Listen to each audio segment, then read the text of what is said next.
Welcome to my house. Welcome to the Structure Talk podcast, a production of Structure Tech Home Inspections. My name is Reuben Saltzman. I'm your host, alongside building science geek Tessa Murry. We help home inspectors up their game through education, and we help homeowners to be better stewards of their houses.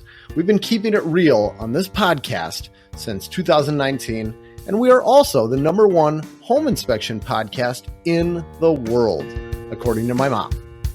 Welcome back to the show. This is the Structure Talk podcast. I am coming at you from Minnesota, super sleep deprived today after a horrible night of sleep, but that's okay. We're gonna power through it. Tessa, how are you doing today? Hey, Reuben. You don't usually have bad nights of sleep, do you? No, not usually. Just every once in a while. I don't know what it is. I think it has something to do with the position of the moon or something like that. And it's like, sleep does not come. I don't know. But, okay. Well, I was going to ask you if you cared to share on the show what it was that kept you awake, but you think it was just something in the universe? No, it was no stress. It was no thoughts. Really? Although, you know what? To pull it back. Yeah. You remember we were talking about my HRV and how I was saying it was making me all sneezy. Well, yes. The other day, my HRV's on, it's running. I'm like, why is it running? Well, someone had hit the button in the bathroom to turn the HRV on because, it's got one of those bathroom buttons. And so it had run for about an hour. And later that night, I started getting sneezy. And I'm like, it has to be my HRV that's making me sneezy. Oh my gosh. So yesterday, I'm like getting a runny nose and I'm sneezing again. And I took some kind of cold pill. What is this? Pseudoephedrine hydrochloride. Oh boy. Why not an allergy pill? No, you went right for the hardcore cold medicine. I don't know. It just seems like my go-to. But I think I took it too late in the day, and I think it just got me too amped up. I think I'm really sensitive to caffeine and whatever chemicals. Would you say pseudoephedrine? Yeah, I think so. This cold medicine? Yeah. Okay, so we are going down a rabbit hole, but I will tell you, it does the same thing to me, Reuben. I found this out in college. Yep, I took Sudafed, and I remember I was amped up. I was feeling weird. My heart was racing. I was having kind of paranoid thoughts, and I'm like, what is going on? And I remember I called my dad, and he's like, oh yeah, did you take some cold medicine, some pseudoephedrine? And I was like, yeah. And he's like, your mother reacts the same way. She can't take it. It has like a psychological impact on me too. So I stay away from that. If I have to take something to clear out my sinuses for a flight or something like that, I will occasionally, which I've had to do in the last year, but otherwise I keep my distance from that stuff. Okay, maybe I won't take it anymore.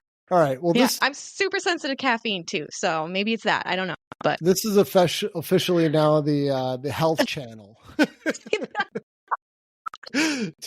okay. Pseudoephedrine stories. There we go. Well, I'm sorry to hear that you didn't sleep well. It's funny because I did not sleep well the night before last night, and since I was sleep deprived 2 nights ago, I got a little nap. I slept really well last night. So that sounds delightful, Tess. Anywho, hey, should we start the show off? All right, let's. What are we talking about should today? I hit record? Should we start the show? Wait, I already hit record. Oops. Oh well. Sorry, we'll just everybody. Go with okay, it's okay. All right, let me give a shout out to our show sponsors, IEB, Inspector Empire Builder. It's a coaching platform basically for home inspectors about making their businesses better. The big thing that we're talking about right now is the big annual event, IEB Unite. This happens once a year. It's an in-person, what do we call it? A conference, basically. Sure. Party. Yeah. It's several days of education and camaraderie. If you want more information, I will have a link in our show notes. It's coming up at the end of May. So, appreciate everything IEB does. All right. Nice. Tessa, anything new in your world we need to cover before we dive into our show topic for today? No, other than I am just not used to it being in the mid 90s in late March, early May. So I am trying to adjust to that. Oh, yeah. I heard it gets even warmer than that. It does. I'm not looking forward to it. Mm-hmm. Oh, Yep. okay. Yeah. Anywho. Yeah. Anywho. Okay. Let's dive in. What are we talking about today, All Reuben? right. I got a fun one here. This might be a long series. We'll see how it goes. Our office gets emails from people all over the country asking random questions about houses. People have pains, they don't know what to do, and they Google stuff, and my blog comes up, and then they send us emails. And we don't answer all of them, but I do answer a lot of them. Probably more than I should, because I'm not getting paid for any of this, and a lot of these answers take time. But I've got so many Q&A questions. I thought it might be fun to do a podcast where we read off these questions that homeowners are having, and we discuss them. And these can be much longer discussions than the concise little answers that I usually write out for people. What do you say, Tess? Reuben, first of all, I think that is so impressive that you take the time to handwrite a response, personalized response, even citing code sometimes I've seen to all of these questions. That is extremely impressive. To everybody listening out there, please send us your questions. However, we can't guarantee that Reuben will be the one answering these questions for that much longer. Because Reuben, how do you have the time to do that? Tessa, I don't know. I have no idea. I don't know why I make time for this. I can't help myself sometimes because it just, you just think to yourself, I know the answer to this. I got this. This was after you popped a Sudafed, wasn't it? You're like up at 2 a.m. typing all these responses to people. Right. No, I think this is great. And why haven't we done this before? Or have we? I don't know. At this point, how many years have we been doing this show? Maybe we haven't. I just don't remember anymore. I don't think we have. No. I think this is great. We've got people from around the country that listen to this show, and they've got lots of great questions, like you said. So let's take a stab at answering some of these. All right. I'm going to eliminate any names because nobody gave me permission to share any of these questions. So they shall remain anonymous.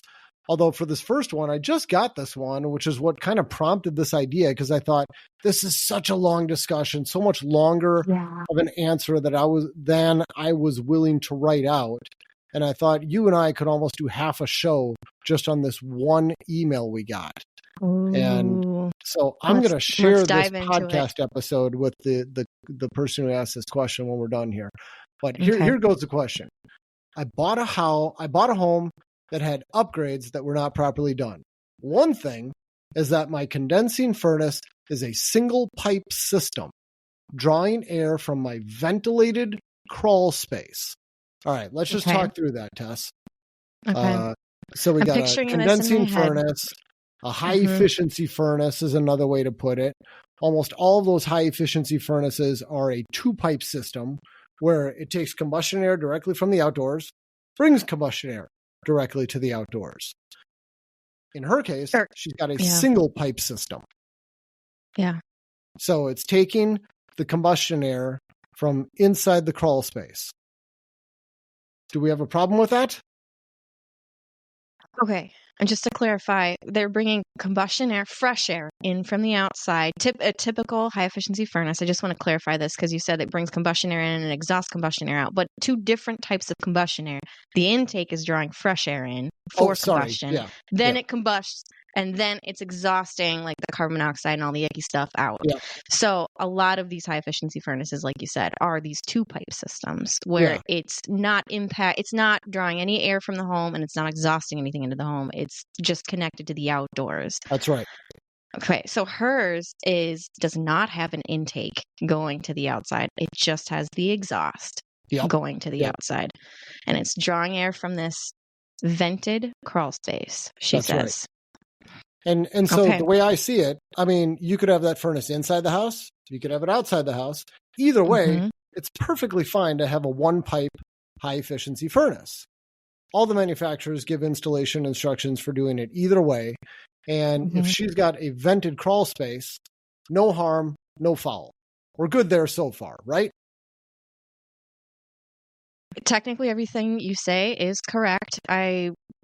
This gets a little bit into some gray area, and I don't know if we should discuss it now or later. But if this crawl space is vented and it's kind of technically outdoor space, I want to know, like, what kind of condition is this crawl space?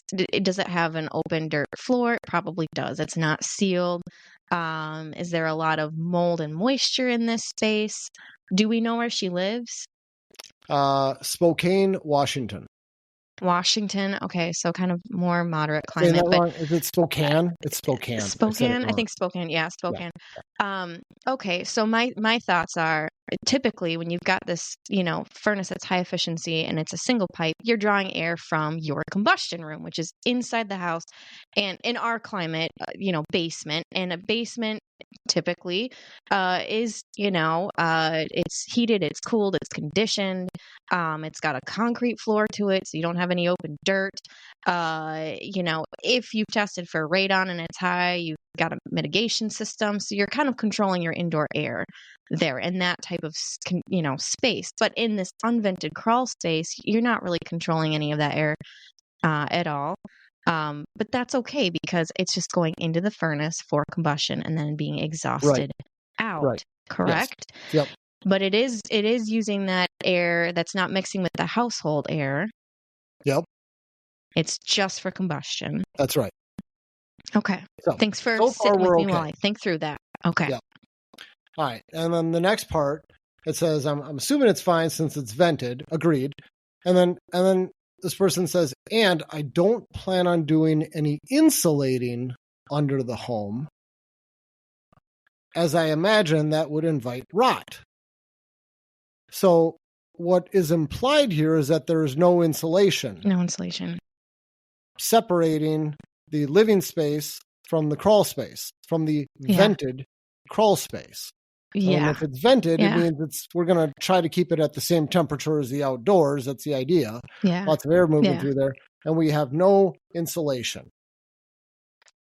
There's no thermal boundary between between inside and outside. And there's likely no air barrier that's great either, consistent. So really that house is communicating with that crawl space pretty well. Yes.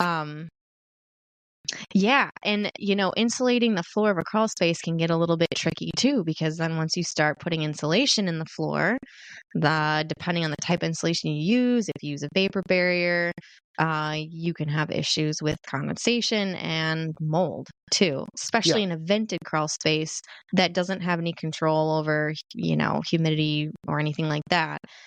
Now, that being said, the furnace that's drawing air from the crawl space, though, when that furnace is kicking on, it's pulling air from that space, and it's probably actually pulling air from depressurizing the house maybe a little bit too. Could be.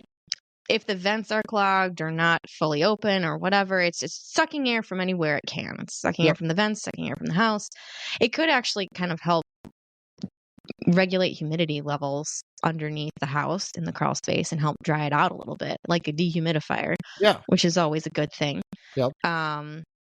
So that's going for her, but it's not energy efficient at all. Everything we're talking about, having ductwork running through a crawl space that doesn't have any insulation around the perimeter, let alone insulation in the floor or the ductwork being insulated, just all of that heat through, from the furnace going through the ducts is just dissipating into that space and not going to where it should be going, into the house.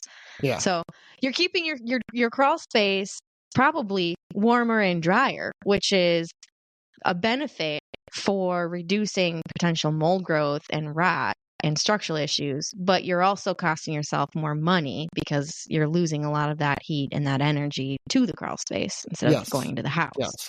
So it's kind of this trade-off like we talked about before with efficiency and durability. It's like, okay, the setup you have now is going to make that crawl space hopefully warmer and drier, but it's just going to cost you more. It's going to cost you more. And now the part that I take a little issue with is that she's saying she doesn't plan on insulating under it because she's thinking that this would invite rot. If you insulate there, will it cause rot, Tessa? And I know, come on, I want your favorite answer to everything. It depends. Yes. It depends. Insulating the floor of a crawl space is risky, and the preferred method, I believe these days, is that a lot of building scientists talk about is insulating the perimeter of the crawl space and doing some sort of dehumidification. But anytime you put insulation in the floor joist, you're going to make it, let's just say it's a warm, humid day outside, and you've got your AC running. You've got fiberglass bats stuffed in between the floor joists, isolating, reducing the amount of heat transfer through that floor cavity. So now the underside of the subfloor is going to be much cooler temperature because you've got that insulation up against it. So any sort of warm, humid air that gets through that fiberglass or through any holes in a vapor barrier that you might have will potentially condense on the underside of that cold subfloor. Yep. So you are potentially creating a moisture problem when you take away heat. Yes. Okay. So it's risky. You could do it, but you invite some potential problems. Okay, we got that. She's not even asking about that. She says, my main issue is that the pipe was not fully connected. This is the exhaust vent. Okay. The exhaust pipe is not fully connected, so it is leaking the exhaust and thus moisture under the home. I'm quoting here. I'm not implying that's what's happening. That's what she's telling me. The exhaust is not fully connected. Okay. She says further, I live in Spokane, Washington, where it gets extremely cold. I'm wondering if I should be leaving those vents open in the winter, the vents to the crawl space, or should she keep doing what the previous owner did and push insulation batting into the vents during the winter to reduce condensation? And she says, I feel like leaving them open regardless of temperature and weather conditions is best. I was told by technicians that the pipe leak is not a huge issue, as it is not inside the home. All right, what do you have to say about this, Tess? Where to start? Okay, well, first of all, let's start with health and safety issues. Okay, so you don't want to be breathing in carbon monoxide. Technically, this pipe is running through a crawl space outside of a conditioned space. That's why it sounds like the HVAC contractor is like, not a big deal. Yeah. However, I'm guessing that crawl space and the house are somewhat connected through little tiny holes, air leaks, whatever. And so potentially there's a way for that carbon monoxide to come back up into the house, just kind of like when you park your car in the garage. If the garage is not perfectly sealed from the house, you can get leakage between the two spaces. So number one thing, okay, hopefully she doesn't have a carbon monoxide issue in her house. The second thing, though, is I'm thinking about all the exhaust gas going into that crawl space, and there's a lot of moisture in that exhaust. So it's dumping a ton of humidity and moisture and corrosive gases into that crawl space, which is, again, not a good thing. Yep. Yeah, corrosive gases and moisture, which are going to be impacting potential durability issues of the structure and everything. So, you want to get that pipe reconnected and you want to get that exhaust gas vented out. Those are my initial thoughts on that. Do you want to add anything? Well, and here's another thought. So we're taking combustion air from inside the crawl space. We're leaking exhaust gas into the crawl space. So now just recirculating. We're reburning it. You're right. And you know, when you reburn it, the carbon monoxide level is going to skyrocket. Yeah, I guess it depends. How big of a space is this that we're talking about? Because I hear what you're saying. Yeah, you don't want the exhaust of the furnace to be going right back into the intake. Yeah. That's why the manufacturers specify certain clearances between intake and exhaust on high efficiency furnace on the exterior of the house. So you're not sucking in that combustion air again. Yeah. So, yeah, if it's a small, tiny crawl space and there's a big leak in that exhaust pipe, and it's near the intake, that could create a problem with just the efficiency of the furnace and how the furnace burns too. Yeah, and it could create high levels of carbon monoxide. Yes. And now, again, you're not sealed off from the rest of the house. I would call this a very unsafe condition. It could be. It could be. We're kind of going through worst case scenario. Yeah. Fix it. You need to fix that. Yeah. Yeah, because how many crawl spaces are actually 100% air sealed from the conditioned living space above? I don't Like inspect hardly any. any. Yeah. Yeah. Yeah. Hardly any, unless it's unless they've installed like maybe a closed cell spray foam against the underside of the subfloor, like Yeah. from the crawl space, and they've air sealed it that way. Otherwise, all the penetrations in that floor potentially leak, Yeah. and framing members and all that.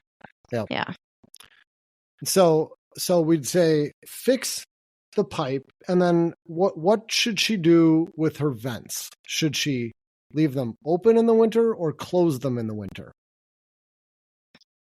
Okay, so yeah, I'm glad you brought this back up again. Lots of questions in this question. So, I'm just thinking again, she said it gets very cold there. Yep. So, okay, my thoughts are again, is this crawl space the entire house? Is this just one little area? Are there water distribution pipes running through this crawl space? Like, does she have any problems with frozen pipes? Because not only is it energy inefficient to have a super cold climate with an uninsulated crawl space with ductwork running through it, heating system, but you can also have like issues with frozen pipes if you're leaving these vents all open. And again, you're trying to keep this crawl space the same temperature as outside and get venting. And so if it gets, really cold there, you could have an issue with just frozen pipes, I'm thinking. Yeah. But I guess if this furnace is drawing fresh air, I mean, I'd want to get as much fresh air into this space as possible right now until that furnace gets fixed. That's just my thought on it. Yes, I agree. And I mean, in a perfect world, she would have exactly what you described earlier. She would have insulated outside walls.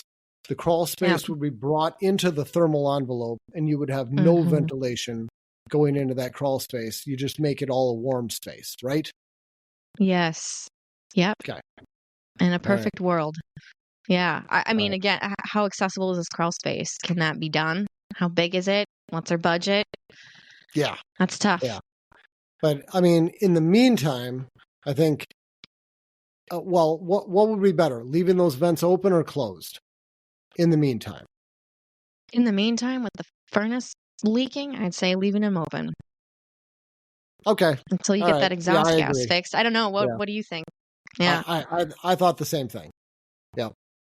Sacrifice a little energy penalty and maybe some frozen pipes for not getting super high carbon monoxide in your space. And tons of moisture and whatever else. Yeah. Yeah, exactly. Yeah. Tons of exhaust gas and condensation moisture. Yeah. Yep. Okay. All right. Well, that's that one. Well, that was a concise response. I'm surprised you didn't type that one up, Reuben. Right? Yeah, this was a tough one. That's what kind of inspired me to do a little series on this. That was a longer answer. I think I've got a lot of other questions here where the answers are a little bit more straightforward. Yeah. This is a perfect example of kind of like some of the consulting I do with my consulting business, Your House Coach.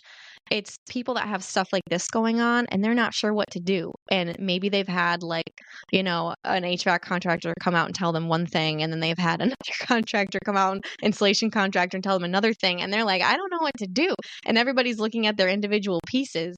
And so, it's usually, it's not just a quick do this or do this. It's like, well, okay, let's weigh the pros and cons of all these different things and figure out something that's best for you, best for your house, best for your budget. And it's usually talking through all these different things with people to help them understand, how everything is connected, how everything's related. You change one thing and you can impact another. Yeah. So and it's usually not black and white. How can people find you, Tessa? Oh, thanks, Reuben. Thank you for that. People can check out my website, www.yourhousecoach.com, and I've got all my contact information on there. You can shoot me an email at housecoachtessa@gmail.com. That's probably the best way. Okay, and you're still working out of the Twin Cities, but are you doing this type of work in Tampa, Florida as well? Not yet. I have not branched out to Tampa yet. I'm thinking about it, but I have enough clients and business out of the Twin Cities that I've just been focusing on that. Okay. All right. Cool. Well, when that changes, I'm sure you will let us all know. I will. I'll keep you posted. Okay. All right. Cool. All right. So that was one question. I've got about 37 more that we probably won't get through on this podcast, but we might do a little series on it. We'll see. All right. Here's the next one. It said, "Hey, Reuben, I've been researching how to best insulate the rim joist area of our basement, and I happened upon your blog post about beam fill. I don't know if we've ever talked about beam fill on this podcast. That's BEAM, beam fill. Tessa, how do we describe beam fill? What is it?" I think we did a show on it a long time ago, but I would describe it as, picture the structural wood members that hold up your floor joist. And where we have basements, a lot of times it's concrete block. In some older houses, they actually buried those joists in the concrete. And so if you're looking at the top of the foundation wall where the wood meets the concrete, you will see concrete in between the floor joists, and the floor joists are kind of buried in that. The ends of them are. Yep. And it's like you've got a concrete block wall. They put the joist on top of the wall, and then they just used concrete, mortar, whatever, and they troweled it on where it touches the top of the joist, and then it comes out down at a 45-degree angle, ending with the front of the foundation wall, or the inside part of the foundation wall. It's almost always sloped at an angle. And and the purpose of it was to help prevent the joist from racking, to help prevent the joist from twisting one way or the other. It would kind of hold everything in place. And it would also help anchor all the joists onto the top of the foundation walls and make sure they're not sliding all over the place. Because today we use a flat piece of lumber on top of the foundation wall, and then we use this capillary break, and then we put the joists on top, and it all gets bolted together. But they weren't doing it back then. That was not standard building practice. Keyword, capillary break. That type of older construction method we're describing with beam fill, there is no capillary break. Okay, what is a capillary break? That is just a break so that moisture can't move through the concrete into the wood. Because concrete is like a sponge. So when it gets wet, which it will, it's buried in wet soil, that moisture will move up through the concrete and move into the wood. So new construction doesn't allow that. We've got capillary breaks all over the place in the footings, the foundation wall. But this older style of house has no capillary break. Yes. Okay. Yes. So one of the big problems we see when you got beam fill, you look at it and the ends of the joists look perfectly fine. But if you take an awl or a screwdriver and you poke it in right where that beam fill, right where the concrete meets the joist, and you kind of shove your awl into the joist at a 45-degree angle, it will just sink right in like there's nothing behind it. And it turns out that the joists have rotted away to nothing. Tessa, I remember an inspection you and I did together. Do you remember this one where the homeowner had tore off all the siding? And all the ends of the joists, you could see the ends of the joists. They were so rotted, you could just stick your fingers into them. Remember that one? Okay. Yeah, so we got a rare view of the ends of the rim joists because of, like you said, they were doing new cladding, but they had removed the original cladding, and I think the rim joist was rotted too, wasn't it? So there wasn't. Gone. It was rotted away to nothing. The rim joist was gone, and so you could literally see the end of each joist, and you could see the rot and how it was just, deteriorated. Yep. So I do recall that, and a lot of houses that we have in the kind of in Minnesota that we're talking about, that we see in the Twin Cities area, like the majority of houses from that area, I feel like are stucco. I don't know. There's a lot of stucco. A lot of older stucco. Yep. Which, moisture can move through stucco. It's a reservoir cladding, and then into the wall cavity as well. But Mm-hmm. I mean, back in the 1920s when these houses were built, or 1900s, like they didn't have vapor barriers, they didn't have insulation in the walls. And so all the heat from the house would go through the structure of the home and dry it out. Yeah. And Yeah. it wasn't that big of an issue. But what's a problem today is when people say, hey, I want to stop this heat transfer through the wall system, and I want to stop this air leakage, and I want to make my house more energy efficient and install insulation and air seal it really tight. Now you've created potential disaster where you can rot out your floor joist and your rim joist. Yeah. Yep. For sure. This is my opinion on this. I know that it's a little bit of a touchy subject, especially for people in the energy efficiency world or people that do energy audits that recommend rim joist insulation. I get it. In general, it's a good thing. We want to try and reduce energy consumption and make your house more comfortable. But in certain situations, like houses that are built like this, in my opinion, I'd rather pay more money on heat than have to deal with replacing rotted structure of my house eventually. Okay. So your preference would be, because they're asking, like, what's the best way to insulate it? Okay. Should we use fiberglass bats? Should we use rigid foam and caulk it in place? Should we use spray foam? It sounds like your preference, you'd rather say, don't insulate it, period. Pay the energy penalty. That is my personal opinion on that, because you have to decide what level of risk you're comfortable with as a homeowner. And for me, when it comes to like building durability and potential rotting things out, that's a risk that I wouldn't want to take. So I would just not insulate that. Plus, you're not going to get a whole lot more. I don't think you'll have a huge impact on the energy efficiency, because half that rim joist is already covered up with concrete. So you've only got half of it exposed anyways that you can really add some insulation to. Yeah. So is it worth it? Once you bury that rim joist and those floor joists in like a spray foam, it can't dry anymore. The little bit of, that was exposed to the air could dry, and now you can't. You've removed all of that. So, and I'm looking back at the question too. Our house is a Minneapolis stucco built in 1915. Yeah. Yeah. Okay. Yeah. So you'd prefer I don't know. not. What's your opinion on that? Yeah. Well, that's a tough one. I feel like if it's always been dry, if you don't have any rot and it is dry, I think you might be okay doing it. And when I say okay, I'd say spray foam or something that's going to make it airtight. Mm-hmm. You don't want water vapor in the inside air from reaching that rim joist and then condensing. You do want it airtight for sure. And the only way you can do that with a construction method that has all the concrete in there and that's uneven would be a spray foam, like a close-cell spray foam. Yeah.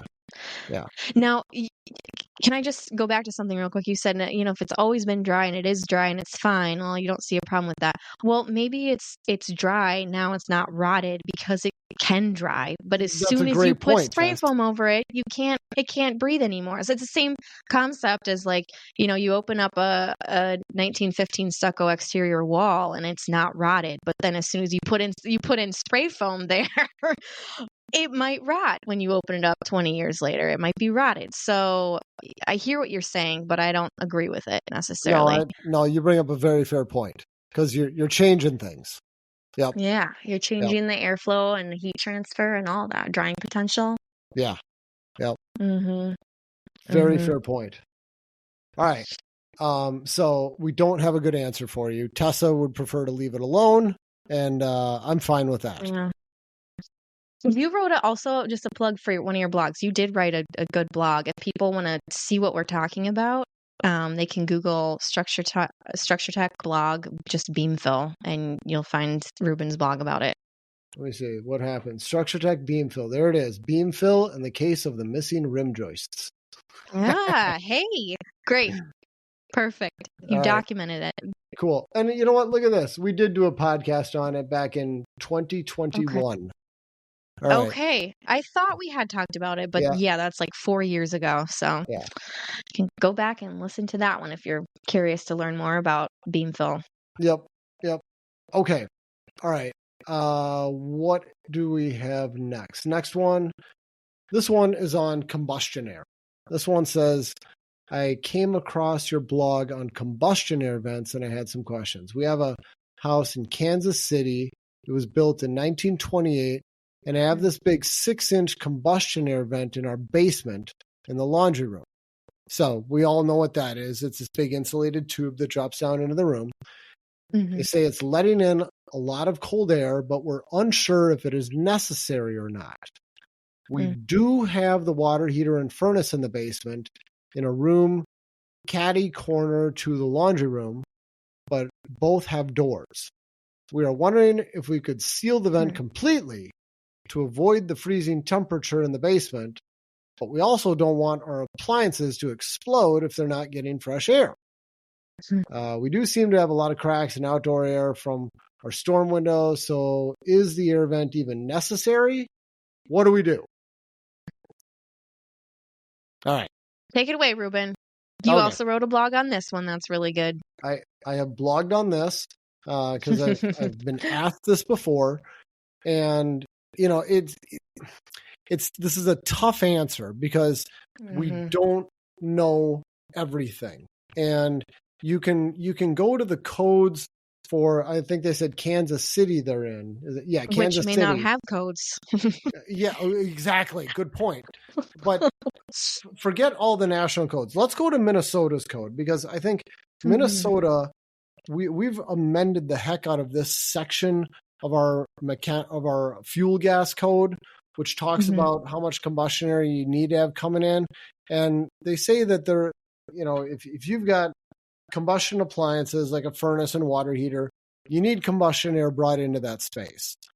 But they do have an exception in the code, and in Minnesota, it's section 304 of the Minnesota State Fuel Gas Code, and it's an exception that says if you've got this huge space, you don't need dedicated combustion air.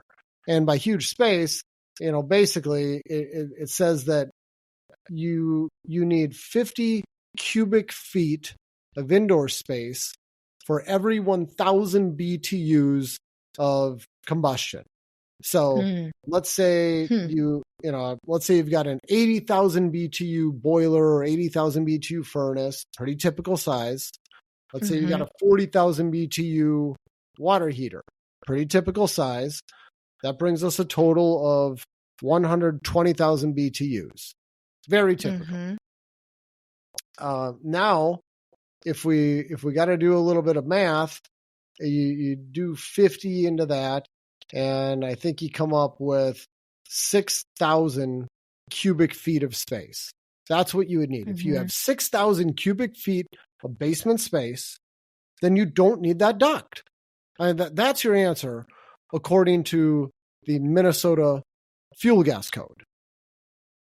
However, the code is dumb. The code does not know whether you've applied spray foam to your rim joist and covered up your beam fill. It doesn't know if you've got a 600 CFM kitchen fan that's going to fight for some of that air. It doesn't know how many bathroom exhaust fans you have. It doesn't know if your walls are super leaky or they're super tight. It doesn't know any of this stuff. So it's a very generic answer, but I think it's better than what a lot of the national codes just kind of gloss over. So there's my super complicated answer. My easier answer would be leave the duct alone. You probably need it. you don't want to have problems. So am I understanding their email right, that they've got their combustion appliances in a separate room from where the combustion air intake is, and they've got doors separating the combustion air from the combustion appliances? Yes, they both have doors. Yep. Oh. Well, I mean, do they leave the doors open or not? Because that's another thing. Like the the combustion air is kind of being isolated to the laundry room if they keep the doors shut. Uh-huh. I'm sure that dryer is very happy having combustion air that it can For use sure. to burn and exhaust.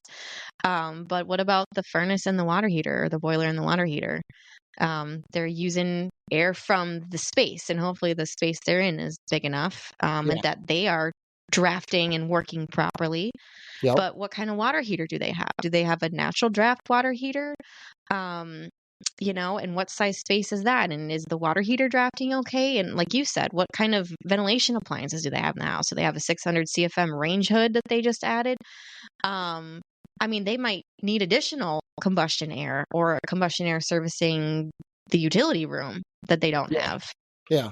And I'd say it would be a really good idea to make sure that there is no way for occupants of the house to block that airflow from the combustion air intake to the appliances, meaning either remove the doors or make sure that you have louvered doors, or put some holes in the doors so air can always go through them even when they're closed. Or in a lot of these unfinished basements where they just kind of put up walls to separate stuff, a lot of the time you have air communicating through the floor joists, and it doesn't matter if you close doors. But I don't know. They didn't say whether it's finished or not. We'll assume we don't know we don't know the level of finishing. Now, if they had let's say they had an electric water heater, or even like direct vent water heater on demand or something like that, and they had a high efficiency furnace, would that space need? Who cares? Yeah. We don't think that they do, but just saying. Yep. So it matters in some scenarios. We just don't know if it matters in this one. Yeah. It's so tough to give a complete answer without knowing all the details. Things. There's a lot of details. Yes. Yeah. And just kind of generically, if you don't want all of this air just dumping onto your basement floor, what a lot of people will do is make a little J at the bottom of that combustion air duct, or have it dump into a large bucket where it's not so small that it restricts airflow. And that will kind of create a trap, so the cold air doesn't just fall into the room. It's got to fall down, and then it's got to rise up again. I don't know how effective that really is. I think it helps. I've always told myself it helps, and I see it done everywhere. I've always done it at every house I've ever owned. Yeah. I think it helps. Well, I think it helps too, because I have felt the alternative in super airtight homes. I've been in some houses that are less than 1 air change per hour, like 0.6 ACH 50 air changes per hour at 50 pascals of pressure. That's like passive house standards. And they had combustion air intakes, of course, was required. And that duct was just dropping straight into the utility room and didn't end in a J shape or didn't go into a bucket. And because that house was so airtight, anytime you turn on a fan or whatever, air got sucked out of the house, new air gets pulled in to replace it, and it was coming in through that combustion air.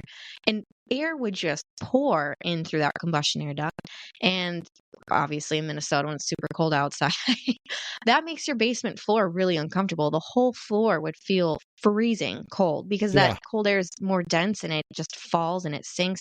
And so before you know it, it's like that whole space feels really cold. So I don't know. I think it does help a little bit if you've got a J trap, or you've got a bucket or something where that cold air coming in can, as it gets called into the space, as the pressure calls for it, it will mix a little bit with more of the air in the room, and kind of warm it up a little bit and temper it, and not just keep coming in and falling into the floor and making the whole room cold.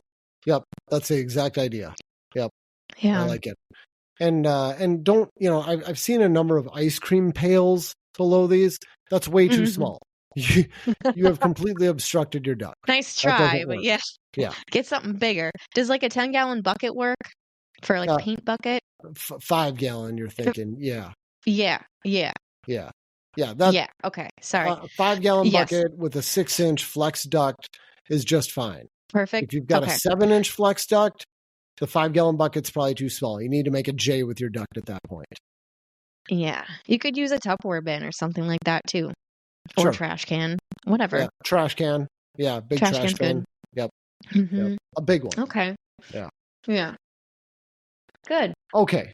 Well, I think we sufficiently didn't answer that question either. So should we yep. move on? Just kidding.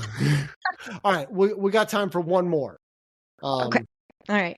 All right. And this one, I think we'll have a little bit more of a direct answer. This one is from a California resident. They say they've lived in their current home for 10 years. They put it up for sale. They're in escrow. The inspection report came back saying that the electric panel was a potential fire hazard. It is a Challenger panel. Okay. They're doing the research. They found our site, and in 2022, I wrote a blog post saying there's no problem with Challenger panels. Is that still our stance? Why is there all commotion about these Challenger panels? And they also shared the inspection report, and they're looking for some input on this. Now, we'll talk about Challenger panels in a second, but first, I got to read what it says in the inspection report. Please do. Yeah. All right. So this is a Challenger panel. Okay? I said that already. Okay. It's a Challenger panel. Okay. Here's what the inspection report says. The electric subpanel was manufactured by Federal Pacific. Oops. Federal Pacific, Challenger. We'd put a sick there. It's misspelled. Yeah, it's misspelled.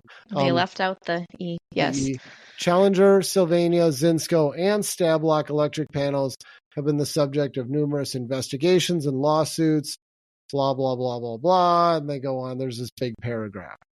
So do something about it. Okay, so they identified it as a Federal Pacific panel. Number one, how lazy or ignorant of report writing is this to just say they're all the same thing? They identified it as a Federal Pacific. It's not. It's a Challenger. Okay? Yeah. Not the same We thing. see this a lot in our industry, Reuben, and I get it. It's, you're going through, you're checking boxes, you're trying to get through, the house as fast as possible, and they checked a box that they had for this type of electrical panel that they're lumping all these brands together or all these types together. But you're correct. Technically, they should have changed. They should have edited this sentence. Yeah. And then when it comes to our Challenger electrical panels hazardous, if you go research and you try to figure out what makes them hazardous, you will not find any compelling information online. You will have people saying, well, they've been the subject of a number of recalls. There was a recall done on this, there was a recall done on that. Tell me what car manufacturer hasn't had a recall. Find me a single electrical panel manufacturer that has not had a lot of recalls. Every major brand has had recalls. That's not a reason to condemn an entire manufacturer just because they made something that had some recalls. So that's complete garbage. And we've found scorched panels with every panel manufacturer. I have several examples of Challengers. I have several examples of every manufacturer. I've shared them on my blog post about Challenger panels. There is no compelling evidence to suggest that these are any worse than any other panel. So I think this is just bad press creating bad press. I think this is a bunch of nonsense. And that was my response to this question. You got any other thoughts on this, Tess?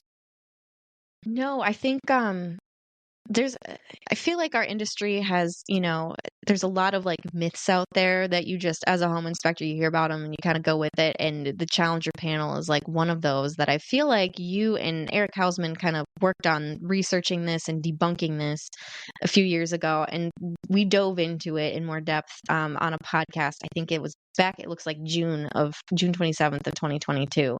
Okay, yeah.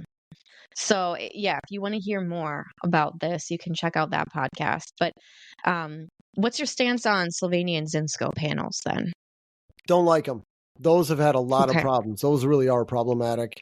And when we come across those, we recommend replacement. Not all the Sylvanias. There are Sylvanias that have standard breakers. They look like the breakers on any other panel. And we don't have an issue with those. It's the ones that look like the Zinsco breakers where they slide up and down on a single bar and they're basically indistinguishable from the Zinsco style. That's the ones that we have a problem with. Okay. And why is that? Well, the jaws eventually get loose over time. You end up with loose connections. You end up with arcing, and that leads to overheating, and it can lead to fires. And if you're a home inspector, you should not remove the cover of a Pennsylvania panel because you may not be able to get it back on. Yeah, probably not a good idea. You can have breakers that slide down, and then it's like, what do? You're holding breakers in your hand. Like, oh my gosh. How do I reinstall these? Yeah. Yikes. Having said that, I'm sure I've opened dozens and dozens of them, but I wouldn't anymore. I just leave them alone. Okay. Yeah. And by the way, Tessa, this is just a side note. It was just a little bit infuriating to me. In preparing for this show, I thought I'd like to figure out what ended up happening in this situation. I ended up reaching out. I reached back out to this person and said, so whatever happened with this? Like, did you push back on the buyers and, whatever happened? Yeah. And they said, we have since sold the home and we no longer need your services. Thank you. You took the time to write them back, and that's what they said. They didn't even give you an answer. Nothing. So unsatisfying. No. Like, I'm not trying to sell myself. I just took the time to answer your question. I just want to hear what happened, and they can't even give me that. Oh, well, my goodness. Okay. That is a little unfair, I feel like, and that sucks. And I wish we knew the answer to that because we never get to follow up, I feel like, on these things. At least I don't, or we didn't as home inspectors. It's nice to actually know what happens, but that's a bummer. Man. I know. Okay. I know. Hey, if they listen to this show, please tell us what happened. Maybe they were just a little busy with the sale of their house and moving, and we'll give them the benefit of the doubt. Maybe their life was a little hectic, but we will give them the benefit of the doubt. Man. Yep. Really is a bitter taste in my mouth. Yeah, I know. Why do I bother? Okay. Well, that's because you're a good, decent human, Reuben.